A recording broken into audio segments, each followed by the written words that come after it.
안녕하세요. 박미수 원장입니다. 항상 구독해 주시고 좋아요를 눌러 주셔서 진심으로 감사드립니다.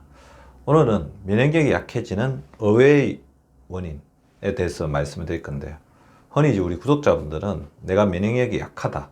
그러면 어떻게 생각하겠어요? 타고난 것? 아니면 최근에 스트레스를 많이 받았어? 사실 면역력은 선천적인 요인보다도 후천적인 요인이 훨씬 많거든요. 근데 제가 물어보면 본인의 면역력이 왜 약한지를 잘 모르는 경우가 굉장히 많습니다.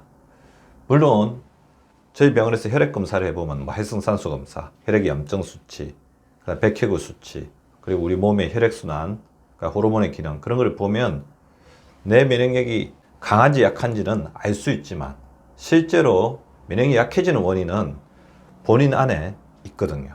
그 원인들을 저하고 그 환자분이 같이 찾았을 때 해결이 가능합니다.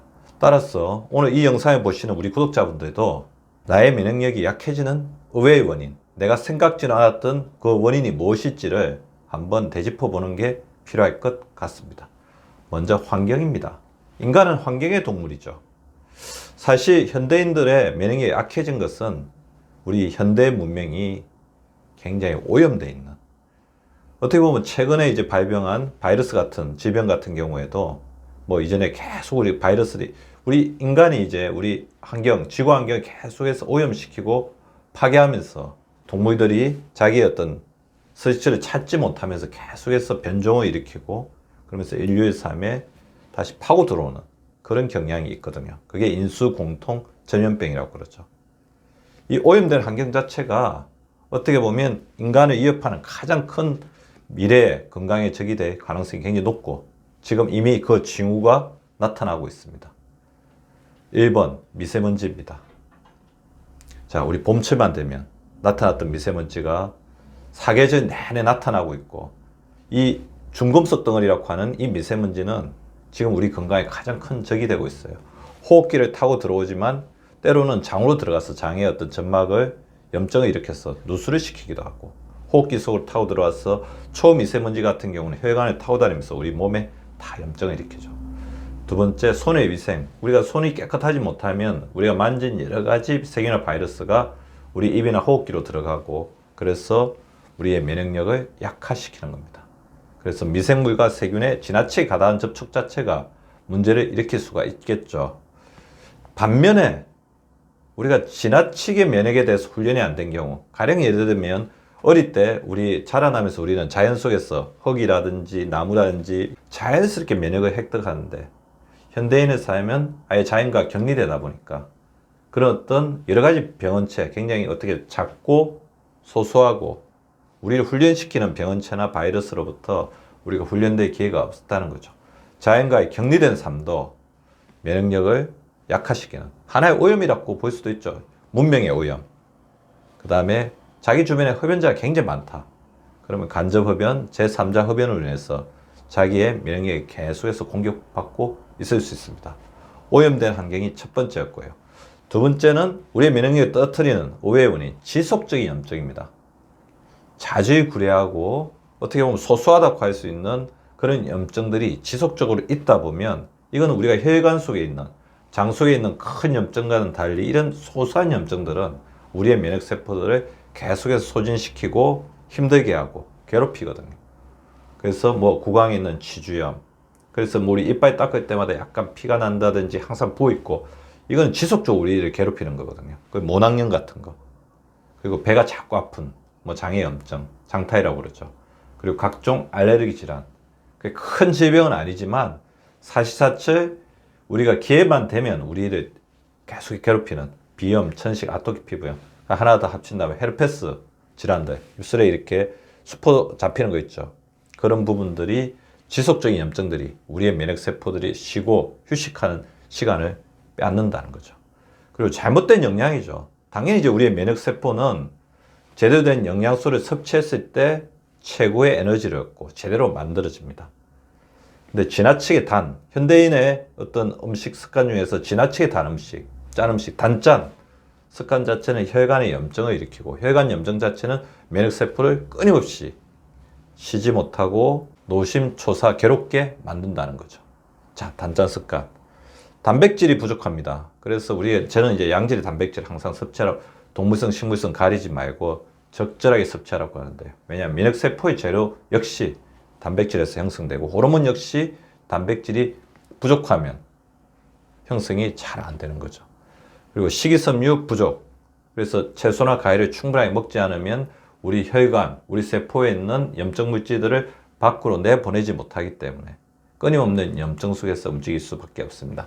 단짠, 단백질 부족, 식이섬유 부족 기억해 두시고요.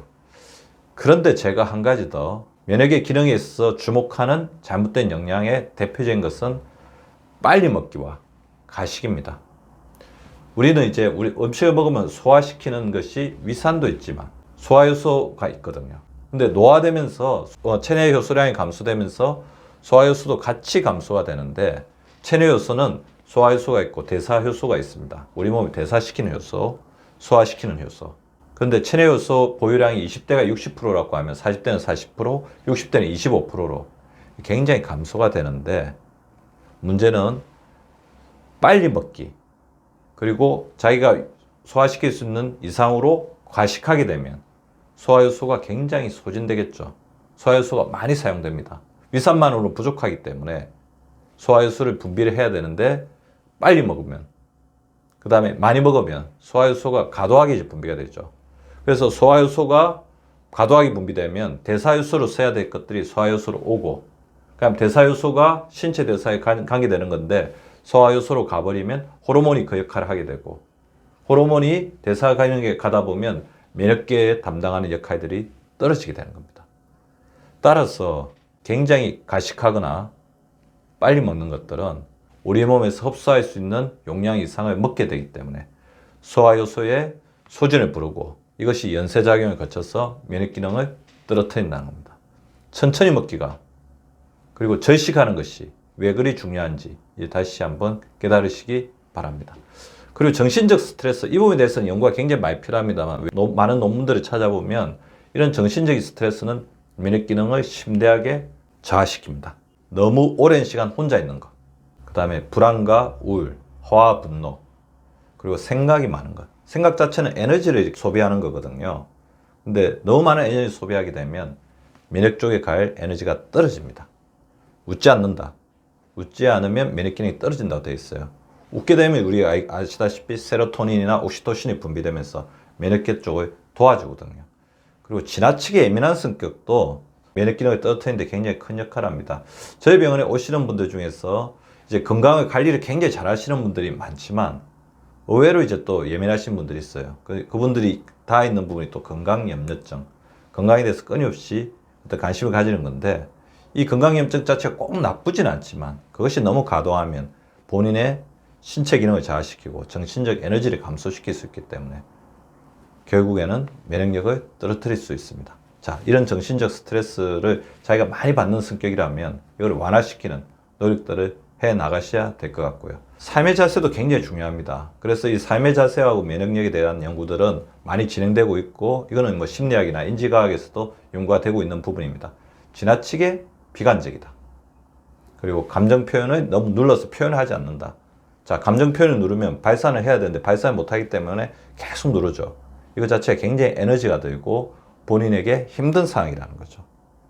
그래서 긍정적인 마음가짐 가지는 것 못지않게 자신의 감정을, 근데 감정을 잘 표현하지 못하는 사람들을 보면 감정을 표현할 때 그것이 다른 사람에게 상처를 주거나, 감정 표현을 발휘하는 거하고 다른 사람에게 화를 내거나 싫은 소리를 하는 것은 또 별개의 문제거든요. 제가 감정 표현을 누르지 말라고 하는 것은, 그래서 최대한 정중하고 공손하게 그리고 예의를 갖춰서 자신의 감정을 표현하는 것이 중요할 것 같습니다.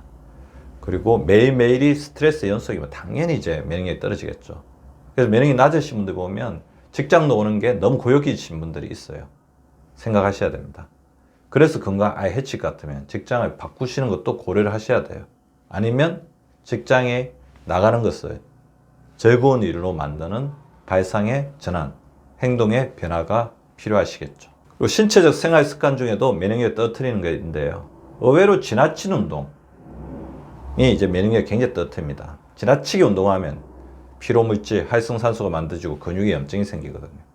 그래서 어느 정도가 지나친 운동이야. 물론 이제 운동 안 하는 게 지나친 운동 못지않게 훨씬 더 위험하죠. 운동하지 않고 그 다음에 활동량도 부족하고 이게 지나친 운동보다 훨씬 더 위험할 수 있지만 지나친 운동 역시 문제가 될 수 있습니다. 운동하면 굉장히 아프다. 운동할 때마다 아프다. 그리고 회복이 굉장히 오래 가고 잘 회복되지 않는다. 그리고 운동할 때 지나치게 힘들어서 운동 자체가 괴롭기까지 하다. 그러면 이제 지나친 운동일 수 있습니다. 운동은 항상 즐겁고 자신이 감당할 수 있는 범위 내에서 하시는 것이 바람직하고요. 무엇보다 면역력을 떨어뜨리는데 가장 큰 역할을 하는 거, 이건 외국의 논문에서도 굉장히 많이 나온 겁니다. 한 자세로 지나치게 오래 있기입니다. 자, 한 자세로 지나치게 오래 있게 되면 혈액순환도 문제가 되고 호르몬의 분비도 문제가 되고 스트레스도 많이 생기고 생각이 많아지거든요. 그래서 될 수 있으면 자기가 어떤 일을 할 때라도 일정 정도 일을 했으면 또 어떤 시간부터는 또 일어나서 조금 이렇게 릴렉스를 해주고 산보를 해주고 스트레칭 해주는 그런 것들이 필요할 것 같습니다. 그 다음에 생체 리듬이 깨어지면 생체 리듬에서 이제 피로가 오면 그 자체가 면역력을 굉장히 떨어뜨린대요. 불충분한 잠. 그래서 불면증이 있다든지 아니면 잠을 잘 때 코를 굉장히 많이 곤다든지 수면무호흡증이나 물론 이것들은 이제 비만이라든지 호흡훈련이 안 되신 분들이 그런 분들이 많습니다. 그러면 면역력이 떨어집니다. 그리고 우리는 이제 낮과 밤이라는 어떻게 보면 특권을 가졌는데 그 특권을 포기하신 분들이 많아요. 자, 낮은 햇빛 쬐야 되죠. 밤은 어둠이 있어야 됩니다. 자, 낮은 낮답게, 밤은 밤답게, 낮낮 밤밤 하는 것이 우리 생체 리듬을 정상화시키면서 면역력 강화에 도움이 된다는 것입니다. 그리고 몸의 항상성, 몸은 항상 자기의 항상성을 유지하려는 힘을 가지고 있는데 우리가 인간이 그것을 인위적으로 깨뜨려버리면 면역력이 낮아집니다. 제일 큰 거, 과로에 의한 만성적인 피로죠. 과로한 삶 자체는 면역력을 떨어뜨리는데 가장 큰 영향을 미칩니다. 더불어 이제 약물의 과다한 사용인데요. 자, 꼭 먹어야 될 약과 그 다음에 선택해서 먹어도 되는 약을 잘 가려야 됩니다. 꼭 먹어야 될 약은 의사가 처방한 약이죠. 자, 급성기 질환이 있을 때, 뭐 수술하고 나서 반드시 먹어야 될 것 같고, 내가 반드시 고쳐야 되는 질병, 고혈압, 당뇨, 그 다음에 지금 뭔가 항암요법을 하고 있다든지, 우리 질병을 고치고 있다면 그 약은 반드시 먹어야 되겠지만, 이거는 이제 자기가 잘 알고 있는 증상이고, 이 약을 먹지 않는다고 해서 그 병이 크게 나빠지지는 않지만, 그 약을 먹지 않았을 때 본인이 괴로운 어떤 병이라고 한다면, 그것을 잘 판단하셔야 드셔야 된대요. 대표적인 약들이 진통제, 물론 진통제 중에서도 진통소염제는 우리 몸에 있는 염증을 깔아앉히기 위해서 뭐 관절염이라든지 자가 면역적인 질환이 있다면 드시는 게 필요할 수 있지만 그게 아니고 자기가 잘 알고 있는 통증을 치료하기 위해서 먹는 진통제, 그 다음에 수면제, 소화제, 변비약 같은 경우에는 지나치게 의존하지 않는 것이 좋습니다. 약을 안 먹고 조절하는 것이 최선이고 약을 먹더라도 본인이 언제든지 끊을 수 있도록 자기의 몸에 어떤 항상성을 만들어가는 게 중요합니다. 그리고 무엇보다 이제 항생제 남용은 굉장히 큰 문제가 되겠죠. 자, 이 항생제를 안 먹었을 때 이 염증으로 인해서 세균 감염으로 인해서 큰 병이 생길 때는 반드시 먹어야 되겠지만 그러지 않고 습관적으로 항생제를 드시는 분들이 있는데 그렇게 되면 우리 항생제가 세균만 죽이는 게 아니고 장내 세균 숲에 있는 유익균까지 다 죽이기 때문에 그것 자체가 면역력을 떨어뜨리는데 큰 역할을 할 수가 있습니다. 면역력을 높이려면 어떻게 할까요? 아까 제가 면역력을 떨어뜨리는 의외의 원인에서 다 말씀을 드린 것 같은데 즐겁게 하루하루 좋은 사람들과 지내야 되겠죠. 그리고 긍정적인 마음가짐을 가지시고 운동은 필수입니다. 꾸준하게, 그렇지만 지나치지 않게 영양은 좋은 거는 충분하게 먹고 나쁜 것은 가려서 최대한 이렇게 배제하는 게 필요할 것 같고 자연으로 돌아가야 됩니다. 빛을 많이 쬐고 밤에는 또 어둡게. 그리고 본인의 자연 치유력을 믿으십시오. 건강해질 수 있다는 자신감이 우리의 면역력을 높입니다.